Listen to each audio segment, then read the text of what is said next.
આજરોજ ઔદ્યોગિક તાલીમ સંસ્થા ભુજ ખાતે ગુજરાત સરકારના ઉર્જા અને પેટ્રોકેમિકલ વિભાગ દ્વારા આયોજિત સેફ્ટી અંતર્ગત પ્રોગ્રામમાં શ્રી કલ્પેશ પરમાર સાહેબ, આસિસ્ટન્ટ ઇલેક્ટ્રિક ઇન્સ્પેક્ટર, MI બાયર સાહેબ કોઓર્ડિનેટર અને યોગેશ કુંડારિયા સાહેબ જુનિયર આસિસ્ટન્ટ ઇલેક્ટ્રિક સેફ્ટી ઉપસ્થિત રહે.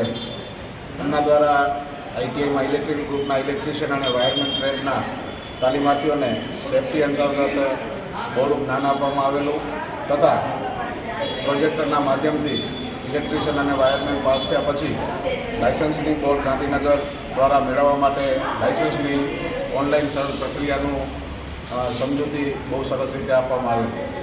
શ્રી કલ્પેશ પરમાર અને કુંડારિયા સાહેબ દ્વારા વિદ્યાર્થીઓને રોજબરોજના જીવનમાં અને કાર્ય પદ્ધતિમાં સેફ્ટીનું ઇલેક્ટ્રિકલ સેફ્ટીનું મહત્ત્વ ખૂબ સરળ રીતે સમજાવવામાં આવેલું. એ બદલ એમનો આચાર્યશ્રી ઔદ્યોગિક તાલીમ સંસ્થા ભુજ વતી ખૂબ આભાર વ્યક્ત કરું.